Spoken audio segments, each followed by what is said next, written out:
Hey up everybody, welcome back to the Audi Cycling YouTube channel, where today we're going to be taking a look at the Brabantse Pijl, the midweek race. I think this is a category 3 race, so there's not going to be the biggest amount of points on offer here, but it's still important to keep things ticking over, because getting the winner gets you 300 points and the second place gets you 200 and something, so it's important to keep these things rolling, especially with a lot of big races coming up where you can definitely try and pick up some decent points ahead of those if you have slipped a little bit. So, Mark Hirschi is the most expensive rider. He actually doesn't have that great of a history with this race. When you look at his results, they are fairly consistent, but they're generally somewhere between 20th to 30th place.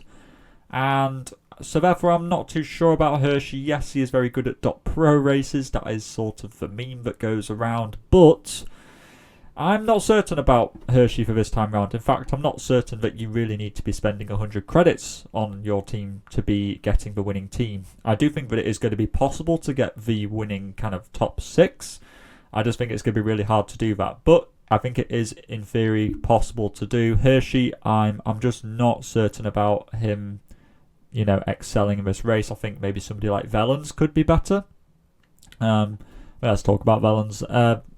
He was decent in Roubaix. He was up there. He was in the groups, and I think generally that's kind of like a good sign. He's won this race in the past, so obviously he knows how to do it. And I think that the mixture of him, Hirschi, but also Morgado, it's a really good trio for UAE Team Emirates to be having. And solo riders have gone away in the past, so I think that Wellens is a decent shout. The person who I'd say really needs to be on your team is Michael Matthews. When you look at his results of this race, it is absolutely crazy.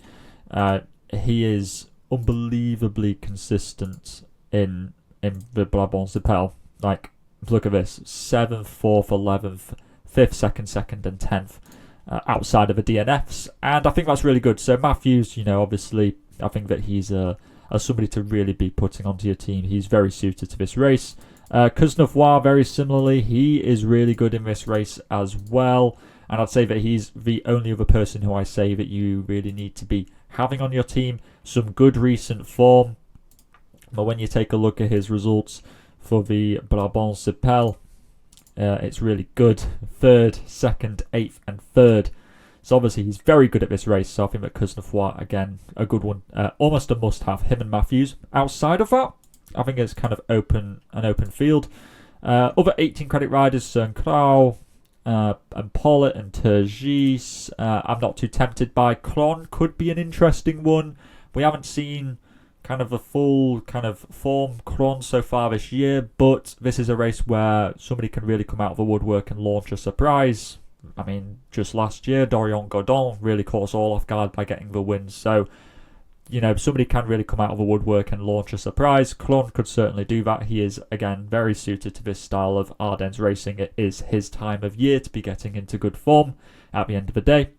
Dylan Teuns, of course, he was almost on the podium of the Ronde van Vlaanderen if it wasn't for the UAE team time trial unit launching it behind. So obviously he does have some good form, a winner of La Flèche Wallonne, so this is his time of year to be in good form. So I think that Dylan Teuns, alongside a very strong Israel Premier Tech team, they should be getting, in my opinion, at least somebody inside the top 10. I think that Teuns is a good candidate for that. Whether they'll get a win, I'm not too sure. Maybe that might come with somebody else, but I think that Israel look really strong, and Teuns is certainly going to be a part of that. Tobias Harland-Johannessen, in theory, suits this race. He wasn't looking that great in Catalonia, but he was coming back from an injury, and therefore he was just helping Magnus Coulset in that race. But as a very strong puncher, climber, he is very suited to this style of racing.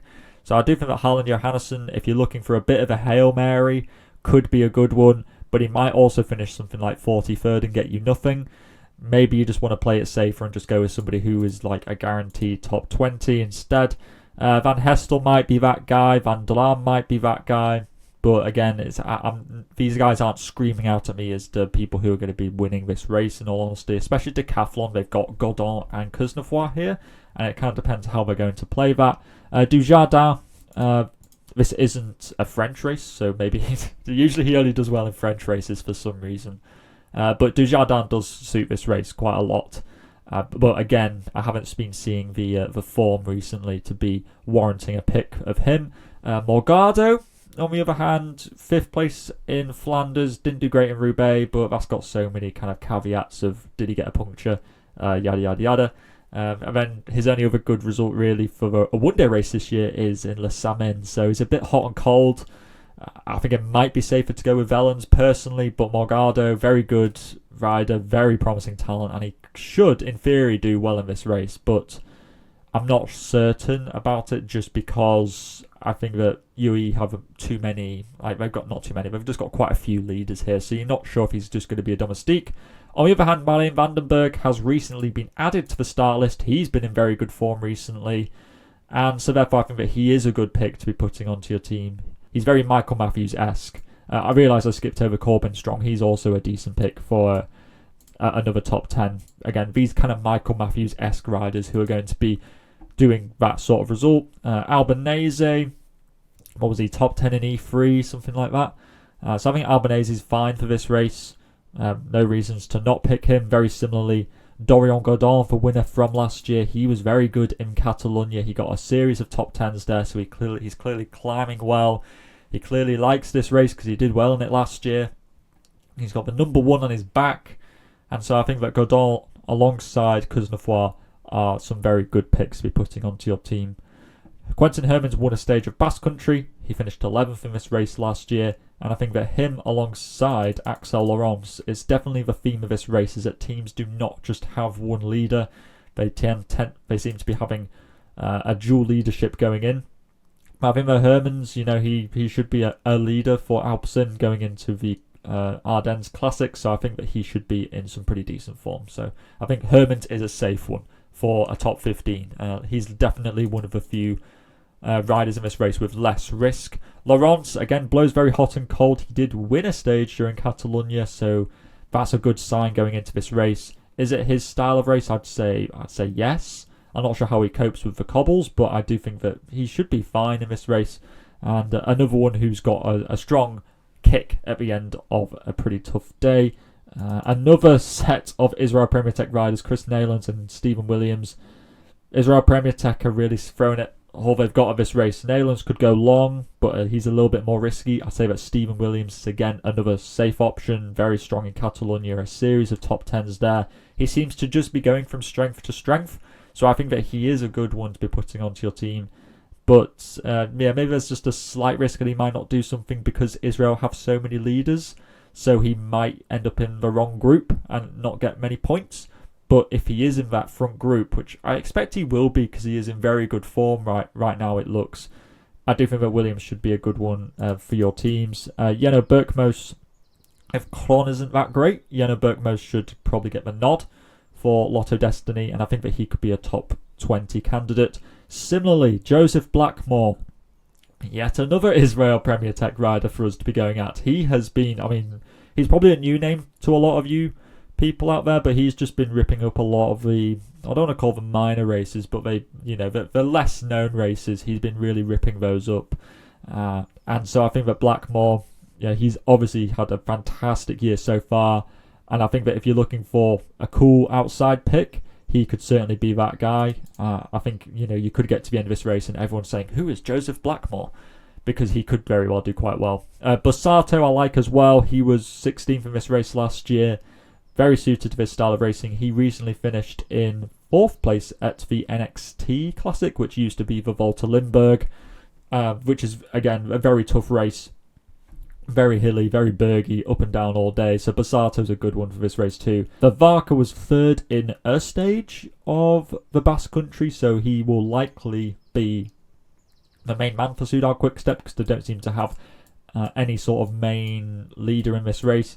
And then you're into the 6 credit riders, which for all intents and purposes you don't really need any of these, but you could pick some of the EF boys in Darren Rafferty or Lucas Nerurka because both of these have been in some good form recently. Rafferty especially is kind of drawing me in because he was decent in the Trofeo La Guelia, which is a very kind of similar style of race to this, I guess. Falls, none of them are screaming out to me as people who you should be going with, if I haven't really even looked at them too much, maybe an absolute push, Antoine Hubi, you might choose, but that's really pushing it. This is my team at the moment. I haven't adjusted this because Velens has recently been added, so maybe I might go with something like that instead.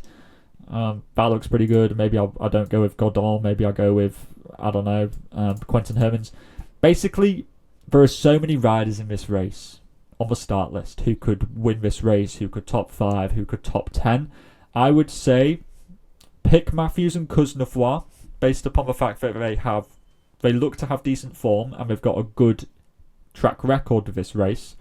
And then the other 4, just pick like decent, just pick punchers who you like. I think honestly most of them could do decently. Most of them could just launch a bit of a surprise result. I've just picked these 4 because I think they're in decent-ish form and they suit the terrain. But honestly, you could pick some and they could very well do better than mine. It's you just have to look into your own crystal ball and make your own decision. But that's all I have to say. So yeah, put all your teams in the comment section down below. Yeah, let's see some cool team iterations. I believe that one of us can get the top 6. There isn't any prize. I won't be giving out a prize for that, but yeah, I think one of us can probably do it. And yeah, all that is left to say is to stay safe out there, and I will see you at Amstel Gold Race. Salut.